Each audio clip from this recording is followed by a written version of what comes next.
Friends motor இன்சூரன்ஸின் இன்று ஒரு விழிப்புணர்வு தகவல்களாக, அதாவது அன்னைக்கு ஒருத்தர் வந்து வெளியில் டாடா ஏசி வாங்கி வெளியில் இன்சூரன்ஸ் போட்டார். ஆனால் கிளைமின்னு போகும்போது நம்மகிட்ட வந்தால் நம்ம இலவச ஆலோசனைகள் கொடுத்தோம்.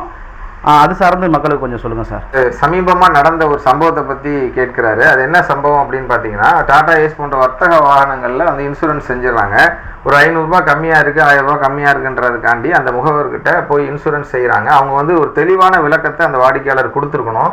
அதில் என்ன தவறு நடந்திருக்கு அப்படின்னு பார்த்தீங்கன்னா, அந்த வாடிக்கையாளரோட வண்டியில் பார்த்தீங்கன்னா டேங்கர் போட்டு வண்டி ஓட்டுறாங்க. டேங்கரில் தண்ணி சப்ளை வண்டி டாடா ஏஸ் மூலமாக ஓட்டிகிட்டு இருக்காங்க ஊருக்குள்ளே. அந்த வண்டி வந்து எதிர்பாராத விதமாக பெரிய விபத்து ஆயிடுச்சு. அதில் வந்து கிளைம்னு போகும்போது கடைசியில் பார்த்தா ஆர்சி புக்கில் இந்த கண்டெய்னர் அப்படிங்கிறத மென்ஷன் பண்ணலை, பாலிசியிலையும் அவங்க கண்டெய்னருங்கிறத மென்ஷன் பண்ணலை.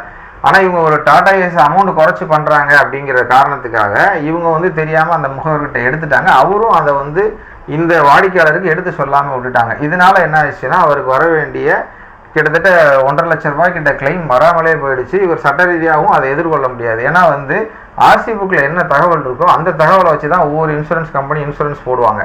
நீங்கள் கண்டெய்னர் போன்ற வாகனங்கள் நீங்கள் வண்டியில் ஃபிக்ஸ் பண்ணுறீங்க அப்படின்னாலே அதை கட்டாயம் உங்கள் ஆர்சி புக்கோட இணைச்சிட்டிங்கன்னா, பாலிசி போடும் போதும் அந்த கண்டெய்னர் அப்படிங்கிறத மென்ஷன் பண்ணி போட்டிங்கன்னா மட்டும்தான் அந்த உங்களுக்கு கிளைம் போது பிரச்சனை வராது. ஆனால் பொதுவாக நீங்கள் வந்து அந்த மாதிரி விலை கம்மியாக கிடைக்குது அப்படிங்கிறதுக்காக முழுமையான தகவல்களை எடுத்து சொல்லாத முகவர்கிட்ட போகும்போது இந்த மாதிரி பிரச்சனைகள்லாம் சந்திக்க நேரிடும். இப்போ எங்ககிட்ட வர்ற வாடிக்கையாளர்கிட்ட நாங்கள் எந்த ஒரு விஷயமா இருந்தாலும் வெளிப்படைத்தன்மையோட இந்த மாதிரி இருக்குது, இந்த மாதிரி தான் உங்களுக்கு பண்ண முடியும், நீங்கள் இந்த கண்டெய்னர் என்டாஸ்மெண்ட்டை இணைச்சிட்டு வந்துருங்க, இல்லைனா நீங்கள் வந்து உங்களுக்கான கிளைம் வராது அப்படிங்கிறத தெளிவாக சொல்லி அவங்கக்கிட்ட கையெழுத்து வாங்கின பிறகு தான் நாங்கள் வந்து இன்சூரன்ஸ் பாலிசி மூவ் பண்ணுறோம். விழிப்புணர்வோடு இருங்க. இந்த மாதிரி விஷயங்கள்ல இருந்தெல்லாம் உங்களை பாதுகாத்துக்குங்க.